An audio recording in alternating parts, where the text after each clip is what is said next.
குடியிருக்கக்கூடிய வீட்டுக்கு வாஸ்து அப்படிங்கிறது ரொம்ப ரொம்ப இம்பார்ட்டன்ட். தெற்கு சார்ந்தும் மேற்கு சார்ந்து இருக்கக்கூடிய வணக்கம், வாழ்க தமிழ், வளர்க ஜோதிடம்.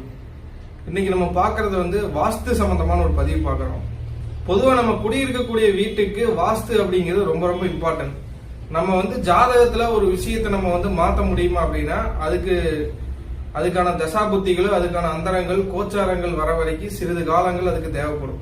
நம்ம பரிகாரம், ரெமெடி, கோவில் இந்த மாதிரி என்ன விஷயங்கள் செஞ்சாலுமே அதுக்கான டைம் வர வரைக்கும் நம்ம கொஞ்சம் கரெக்டா இருக்கணும் அப்படிங்கறது இதுல இருக்கு. ஜோதிடத்துல வாஸ்துல பார்த்தோம் அப்படின்னா நம்ம இருக்கக்கூடிய இடத்த நம்ம எப்படி வாஸ்துக்கு தகுந்த மாதிரி நம்ம கரெக்டா வச்சிருக்கோமோ அது எந்த வகையிலயும் டிஸ்டர்பன்ஸ் வராது. நம்ம தப்பா வச்சிருக்கோம் அப்படின்னா அது உடனடியாக ஒரு தொந்தரவு வந்துடும். எக்ஸாம்பிளுக்கு நம்ம குடியிருக்கக்கூடிய வீடு வாஸ்துப்படி இருக்குது, நம்மளுக்கு ஜாதகத்துல தசாபுத்திகள், கோச்சாரங்கள் நம்மளுக்கு சாதகமா இல்லை அப்படின்னு எடுத்துட்டோம் அப்படின்னா நம்ம குடியிருக்கக்கூடிய வீட்டு நல்லா இருக்கும் போது நம்மளுக்கு ஒரு 50% பிரச்சனைகள் மட்டும்தான் வரும். அதாவது மழை வரும்போது நம்ம தலை நினையாம நம்மளுடைய காலு முட்டி வரைக்கும் நினைக்கிற மாதிரியான ஒரு சம்பவம் நம்ம எடுத்துக்கலாம். அப்ப அதனுடைய அடிப்படையில இன்னைக்கு நம்ம வாஸ்து சம்பந்தமான பதிவு பாக்குறோம். பொதுவாக வாஸ்துல 8 திக்குகள் ரொம்ப ரொம்ப இம்பார்ட்டன்ட். இந்த 8 திக்குகள்ல பார்த்தோம் அப்படின்னா இதுல குறிப்பா தென்மேற்கு, இந்த குறிப்பா இதுல இருக்கக்கூடிய தென்மேற்கு திசை அப்படிங்க, அதாவது தெற்கு சார்ந்தும் மேற்கு சார்ந்து இருக்கக்கூடிய ஒரு கார்னர், அந்த சந்திக்கிற இடம் தான் தென்மேற்கு நம்ம சொல்லுவோம். அப்ப நம்ம இருக்கக்கூடிய வீட்டுல தென்மேற்கு அப்படிங்கிற ஏரியா, தென்மேற்கு அப்படிங்கிற பகுதி எந்த அளவு வாஸ்துப்படி சரியான முறையில், அது வாஸ்துக்கு தகுந்த மாதிரியான விஷயங்களில், அதுக்கு தகுந்த மாதிரியான அம்சங்களில் இருக்குதோ அதுக்கு தகுந்த மாதிரியான பலன்கள் பிரதிபலிக்கும். உதாரணத்துக்கு தென்மேற்கு காம்பவுண்டு பில்டிங்கும் முட்டாமையோ, அந்த இடத்துல செப்டிக் டேங்க் தண்ணி தொட்டி இல்லாமையோ, அந்த இடத்துல வாஸ்துப்படி இருக்கு அப்படின்னா நம்ம ஒரு அரசியல் ரிலேட்டடா போகலாம், பொது விஷயங்கள் இறங்கலாம், மக்களுக்கு சர்வீஸ் பண்ணலாம், மக்களுக்கு சேவை பண்ணலாம்.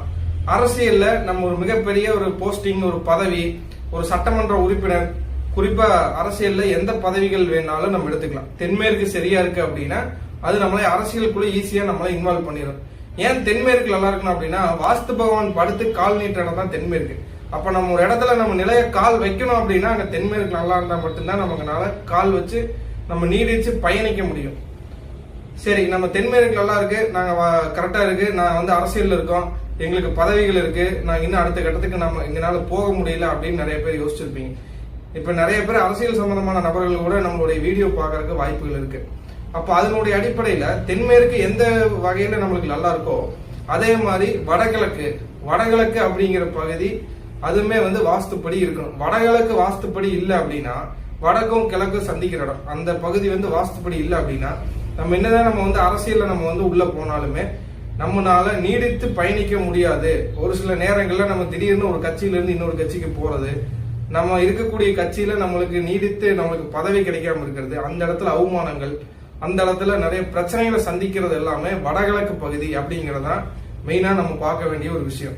நான் கிட்டத்தட்ட நிறைய அரசியல் நபர்களுக்கும் நிறைய சினிமா நபர்களுக்கும் நாங்க வாஸ்து பார்த்திருக்கோம். அப்ப அந்த வாஸ்து பார்க்கிற வகையில பார்க்கும்போது தென்மேற்கு நல்லா இருந்துச்சுன்னா நல்ல யோகத்தையும் நல்ல பணத்தையும் அவங்களுக்கு கொடுத்துருது. வடகிழக்கு நல்லா இருந்துச்சு அப்படின்னா அது நீடிச்சு கொடுக்குது. வடகிழக்கு நல்லா இல்லைன்னா ஒரு பாதையிலே கட்டாயி அந்த இடத்துல அவங்களுக்கு ஒரு அவப்பெயரையோ அல்லது திருப்பி அந்த துறைக்குள்ள அவங்களால போக முடியாத மாதிரியான சுச்சுவேஷனை அது ஏற்படுத்துது. அப்ப அந்த வகையில பார்க்கும்போது வடகிழக்கு அப்படிங்கிறது வாஸ்து பகவானுடைய தலைப்பகுதி. அப்ப வடகிழக்கு கரெக்டா இருந்தா தான் நம்ம பிரெயின் அங்க வேலை செய்யும். அதுதான் நம்ம சொல்ல வர விஷயம். அப்ப நம்ம அரசியல் இருக்கோம், நம்ம கவர்மெண்ட் வேலையில இருக்கோம், கவர்மெண்ட் சம்பந்தமான துறையில இருக்கோம் அப்படின்னு எடுத்துட்டோம் அப்படின்னா கவர்மெண்ட், சென்ட்ரல் கவர்மெண்ட் இது ரெண்டுமே எடுத்துக்கலாம். நம்ம ஒரு பதவி, ஒரு துறையில, ஒரு வேலையில இருக்கோம் அப்படின்னா குறிப்பா தென்மேற்குமே குறிப்பா வடகிழக்கு இந்த 2 திசையுமே கரெக்டா இருக்கா அப்படிங்கறத நீங்க 100க்கு 100 செக் பண்ணி பாக்குறது கரெக்டான விஷயம். பொதுவா நம்ம சிவில் எல்லாருமே பார்த்தோம் அப்படின்னா நிறைய இன்ஜினியர்ஸ் வடக்கு கிழக்கு அப்படிங்கறத காமனா எல்லாமே செட் பண்ணிடுறாங்க.